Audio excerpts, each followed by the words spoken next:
Buenos días, nuevamente bienvenidas y bienvenidos a Laberinto Político, un podcast semanal en donde revisamos y analizamos las noticias políticas más importantes de Guatemala y la región. Mi nombre es Juan Pablo Muñoz y hoy tendré el gusto de conducir el episodio número 33, correspondiente a la semana del 10 al 16 de noviembre de 2025.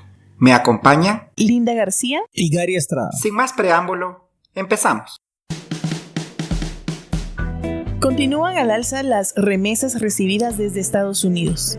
El mes de agosto presentó un nuevo récord de remesas recibidas desde Estados Unidos, $2.390 millones en un mes. El trabajo de las y los migrantes sigue siendo la fuente de ingresos más importante para las familias guatemaltecas. Queda en firme veto presidencial en contra del decreto 9-2025. El Congreso de la República de Guatemala aceptó el veto en contra del decreto que buscaba reformar la Ley de Protección y Mejoramiento del Medio Ambiente. Entre otros cambios, se buscaba un relajamiento al sistema de exoneraciones de licencias ambientales a favor de ONGs y empresarios individuales. Partidos políticos rumbo a las elecciones 2027. Diversos partidos y dirigentes políticos como Luis Aguirre y Roberto Arzú han empezado el camino hacia las elecciones generales de 2027. Algunos han insinuado alianzas, mientras reciclan liderazgos locales para obtener más adeptos. El Congreso de la República de Guatemala convoca a la conformación de la Comisión de Postulación del Tribunal Supremo Electoral.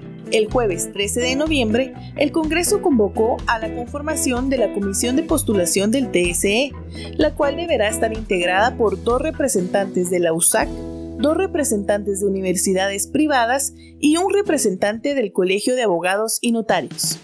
Esta comisión deberá conformarse a más tardar el 20 de enero y, 30 días después, debe entregar una nómina de 20 abogadas y abogados elegibles para magistradas y magistrados del Tribunal Supremo Electoral 2026-2032. Esta magistratura organizará y validará las elecciones generales del 2027 y 2031. Política pública para defensoras y defensores de derechos humanos. El pasado jueves, el presidente Bernardo Arévalo anunció la creación de la nueva política pública para la protección de personas defensoras de derechos humanos 2025-2035, derivada de la sentencia de Gudiel Álvarez en contra de Guatemala de la Corte Interamericana de Derechos Humanos. Según prensa comunitaria, la política define como persona defensora de derechos humanos a toda persona que, individual o colectivamente, actúe o busque actuar para promover y procurar la procuración y realización de los derechos humanos y las libertades fundamentales, según estándares internacionales. El documento también enfatiza que la condición de defensor se determina exclusivamente por la actividad realizada, sin importar si recibe remuneración, pertenece a una organización o actúa de forma ocasional o permanente. Continúan las suspensiones arbitrarias de audiencias. Los días jueves 13 y viernes 14 de noviembre, el juez Víctor Cruz suspendió nuevamente, de forma arbitraria, las audiencias de primera declaración de los estudiantes Christopher Morales y Pedro Ross y del reconocido jurista Ramón Cadena. Con ello, los detenidos permanecen en un limbo jurídico que va a rebasar ya los 15 y 8 días respectivamente, sin que se les indique si serán ligados a proceso y si tienen derecho o no a una medida sustitutiva. Estas dilaciones son abusivas y constituyen una afrenta a los derechos constitucionales del debido proceso, derecho de defensa y derecho a un juez objetivo e imparcial. Eliminación de aranceles para productos de Guatemala. Este viernes 14 de noviembre, las autoridades del Ministerio de Economía dieron a conocer una lista de productos agrícolas que no pagarán aranceles por ingresar a Estados Unidos. Esta medida beneficia a diversos sectores económicos.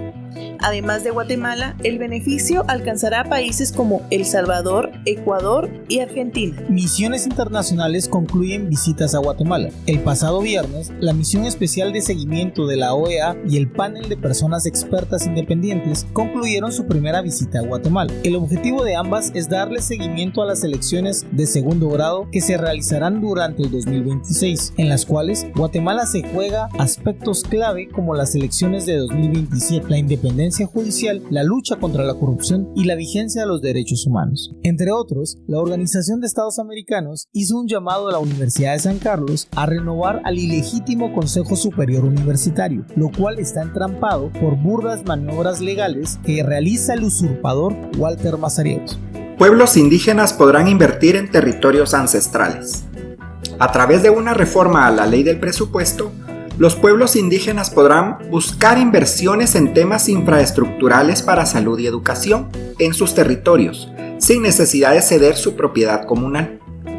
Anteriormente, la ley del presupuesto exigía que, por ejemplo, el Mineduc solamente podía construir una escuela si tenía la propiedad del terreno. Propiedad de números telefónicos pasará a manos de las y los consumidores. El Congreso de la República también aprobó una ley según la cual los números telefónicos pasarán a manos de sus propietarios y ya no de las grandes empresas que prestan servicios de telefonía. Este tema recuerda los grandes negocios turbios que durante la última década se han realizado entre el Estado y las empresas Claro y Tigo, sobre todo durante la época de Otto Pérez Molina y Jimmy Morales.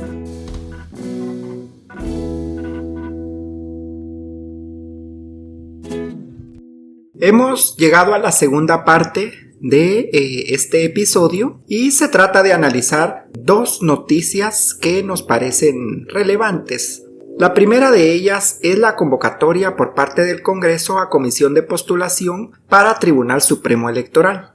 Como se indicó en la noticia, a más tardar el 20 de enero debe quedar integrada la comisión de postulación integrada por 5 personas. Desafortunadamente presidida por Walter Mazariegos como rector impuesto de la USAC, el decano de Derecho, Henry Arriaga, una persona ligada a las estructuras que tienen cooptada a la justicia, y los otros 3 puestos son para un rector y un decano de universidades privadas y para un representante del colegio. Estas personas tendrán que durante un mes recibir expedientes, calificarlos y finalmente votar una nómina de 20 aspirantes para mandarla al Congreso. El 20 de febrero el Congreso tendrá en sus manos dicha nómina para elegir a los próximos y próximas magistradas del TSE para un periodo de 6 años. También, como se indicaba, la importancia radica en que tendrá que organizar 2 eventos electorales muy importantes, el del 27 y el del 31.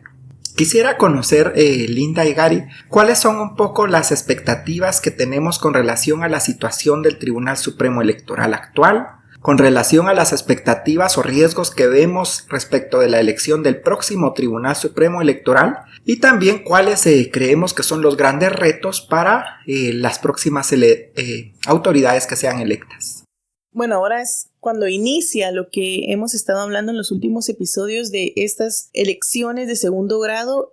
Hoy empezamos por el Tribunal Supremo Electoral y yo creo que lo más importante o en lo que nos tendríamos que fiscalizar es justamente en la integración, considerando que ya prácticamente se perdieron 2 espacios, puesto que está el usurpador Walter Mazariegos, que no tiene ningún escrúpulo para pasarse por encima y hacer tratos y convenios fraudulentos, como ya lo sabemos, y por otra parte pues Henry Arriaga, que en general sabemos la situación de la USAC, que tiene una crisis interna en sí misma y que por lo tanto seguramente pues crearán algún tipo de alianzas. Básicamente nos queda supervisar los otros 3 espacios, si no me equivoco, y también quisiera recalcar la importancia que tiene porque van a cubrir 2 periodos electorales. También aprender de la historia reciente de Guatemala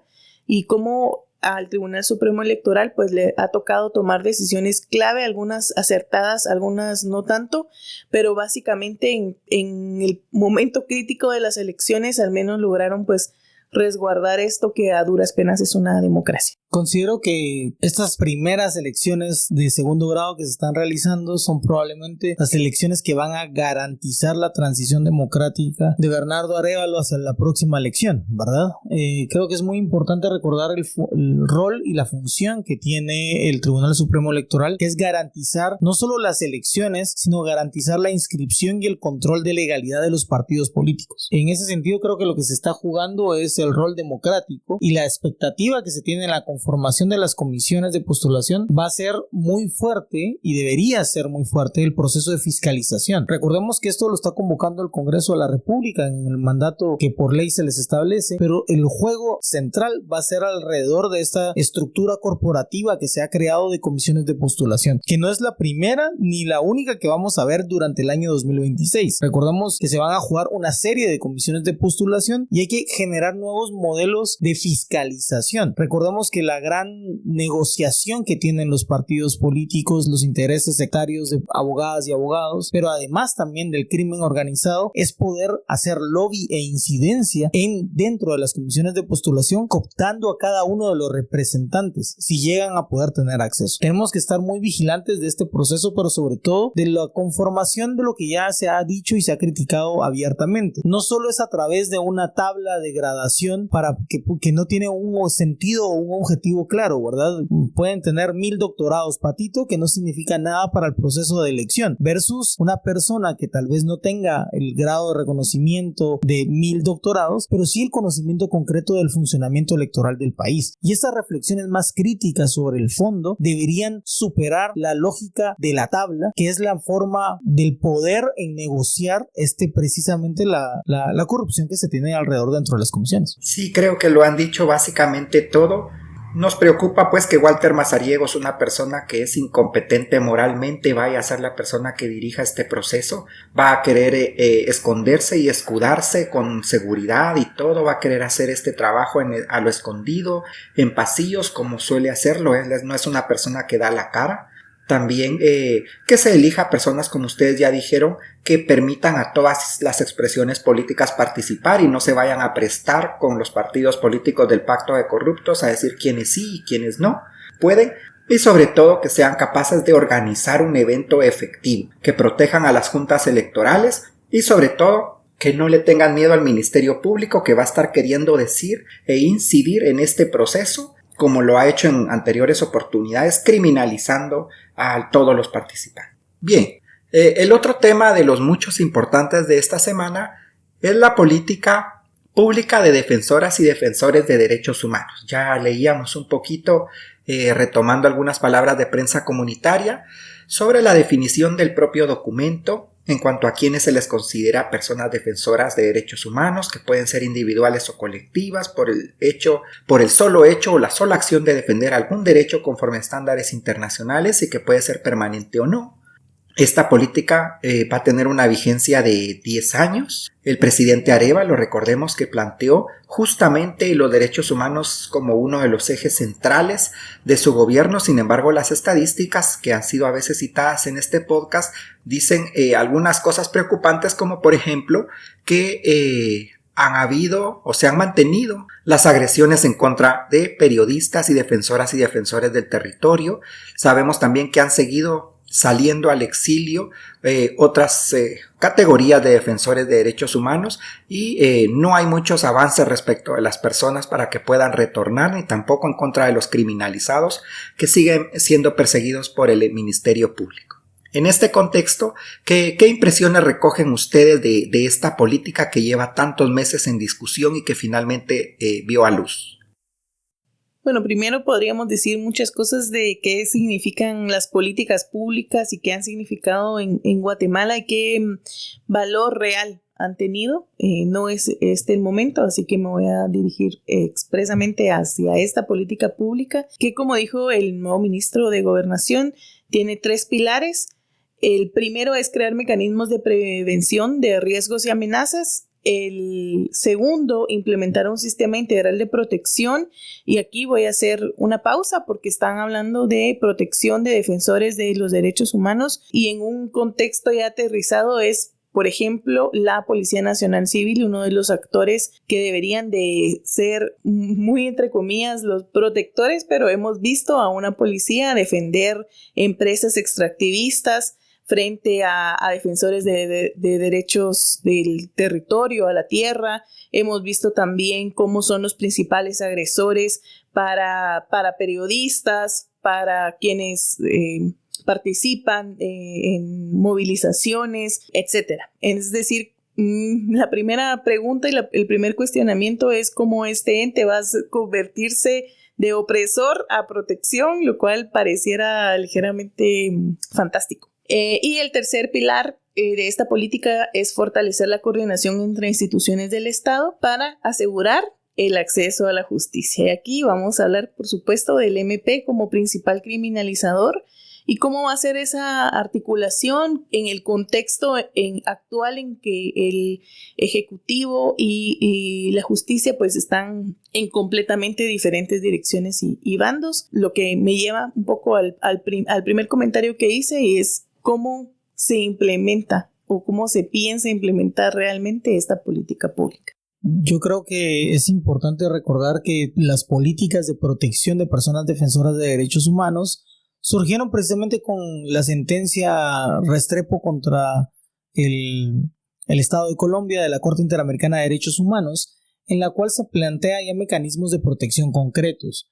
En el caso guatemalteco, esta sentencia está promovida por el caso Gudiel Álvarez en contra del Estado de Guatemala a partir de las vejaciones que vivió el defensor de derechos humanos.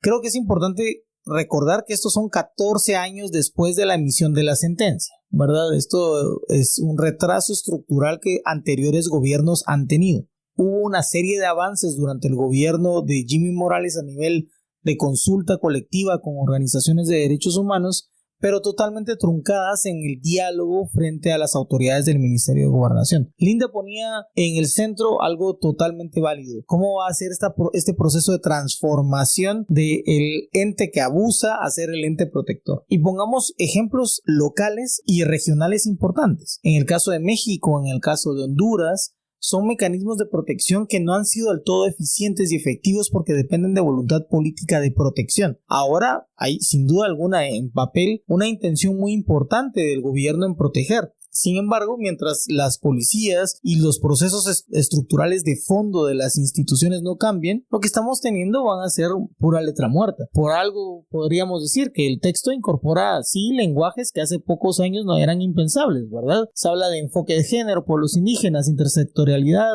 incluso mencionan justicia epistémica y justicia de territorios. Y que por ende no quedan solo medidas policiales, sino también medidas de capacitación, medidas de divulgación y medidas de coordinación. Pero si el Ministerio Público no ha cambiado, si el organismo judicial no ha cambiado, ¿cómo va la política pública a hacerse cargo de estos procesos de coordinación cuando sabemos que la estructura sigue siendo ineficiente? Incluso el mismo documento habla que hay normativas nacionales que son regresivas a favor de las personas defensoras de derechos humanos. Yo creo que es importante decir que es un avance la política, es el cumplimiento de una sentencia 14 años después por parte del Estado de Guatemala. El gobierno de Bernardo Révalo está haciendo el esfuerzo para poder generarlo, pero hay condiciones estructurales que hay que analizar más a profundidad. Bien, muchas gracias por ese amplio análisis justamente sobre la política de personas defensoras y defensores de derechos humanos.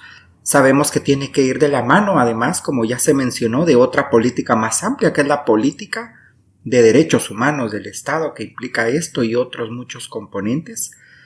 Sabemos que existe también una desconfianza en general con relación a Guatemala y sus políticas públicas, sus leyes, incluso hasta las resoluciones judiciales, porque al final de cuentas hay un problema estructural que es el cumplimiento, ¿verdad? Es la ejecución o la puesta en práctica, la vigencia real de los derechos humanos, y esto pues hace que se vea un poco con desconfianza, a pesar del buen indicador de que haya sido finalmente aprobada por el gobierno del presidente Arévalo. Estaremos dándole seguimiento entonces en este programa y si no tienen algún otro comentario. Yo quisiera agregar una cosa más, y es que esta política, el ente rector va a ser el Ministerio de Gobernación y a nivel técnico será el COPADE, la COPADE, quien le va a dar seguimiento. Y nada más recordar, como hemos abordado en otro programa, de hecho de los primeros, que quien dirige el COPADE en sí mismo es un violador de derechos humanos y derechos de las mujeres. Entonces ahí también viene otra gran paradoja de que no es solamente la justicia y el MP quien siempre solemos señalar, sino que también desde el Ejecutivo pues se mantienen a este tipo de personas que es, entre comillas, quienes van a defender los derechos de las mujeres que defienden no lo creo, ¿verdad? Entonces también es importante poner eso sobre la mesa y especialmente pues decirlo en algunos espacios. Creo que algunos elementos importantes también van a ser cómo dentro del Ministerio de Gobernación se van a poder coordinar. Como menciona Linda, la estructura va a ser el Ministerio de Gobernación es el encargado de implementar la política, se va a crear un Consejo Nacional, pero en ese Consejo Nacional, en letra al menos, se le va a dar también un espacio a personas defensoras. Sin embargo, ese espacio a personas defensoras no tiene poder coercitivo o de limitación de las decisiones administrativas del poder. Es decir, tanto de las policías como del ente técnico, y va a ser meramente de escucha. Y esto es importante porque es uno de los problemas que ha afectado a distintos mecanismos de protección de personas defensoras de derechos humanos en otros países, que es cómo se va a realmente validar y la necesidad concreta que van a tener los defensores de derechos humanos. Si no hay un freno de control, esto es sumamente importante, un freno de control de decisión de que la política está mal enfocada, lo único que vamos a seguir teniendo es una arbitrariedad de arriba para abajo, que va a ser la imposición desde el gobierno central y no así de las necesidades reales de protección que las y los defensores de derechos humanos tienen conocimiento. Muy bien, importantes preguntas y reflexiones entonces con relación a este tema, y podríamos pasar entonces a nuestro siguiente segmento.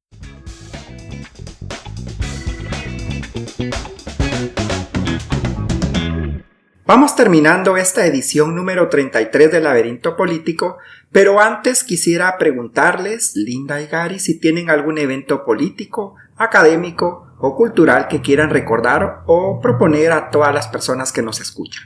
Recordar que también la audiencia que hemos estado dando seguimiento, que ha ido atrasando sistemáticamente el Poder Judicial de los estudiantes y el abogado Ramón Cadena, sigue aplazándose por tercera vez. Esperaríamos que esta semana ya haya audiencia y pueda resolverse como se ha resuelto en otros casos, que las personas ligadas a proceso pueden seguir en el mismo de forma con medida sustitutiva. Esto es importante porque no solo es un atraso del sector justicia, sino también una tensión que el rector impuesto está generando. Con relación a los procesos de elección de segundo grado, entonces, ya que el Congreso ha convocado, el siguiente paso es que el foro de rectores pueda elegir a una o un representante. No tiene que hacerlo esta semana, pero ya queda habilitado.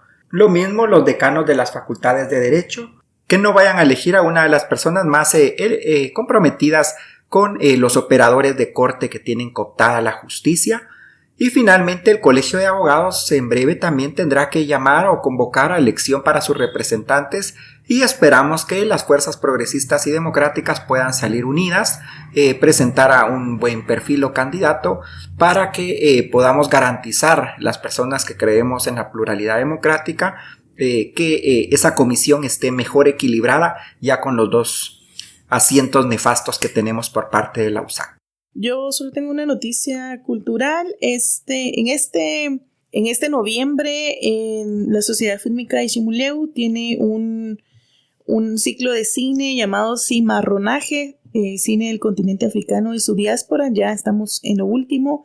La última proyección se va a hacer este martes a las 7 de la noche. Con la proyección de Pataki. Si ustedes pueden ir a los cines Capitol, están más que invitados. Las entradas se compran directamente en el link de la Sociedad Fílmica de Chimuleu en Instagram. Muchas gracias una vez más por escucharnos. Como siempre, los lunes, cuando les ofrecemos un resumen de noticias y sobre todo un análisis político de algunas de ellas. Esperamos aportar a la discusión seria, crítica y responsable en y sobre Guatemala. No dejen de seguirnos en nuestras redes, en Facebook, X, Instagram y TikTok. Hasta la próxima. Chao. Nos escuchamos.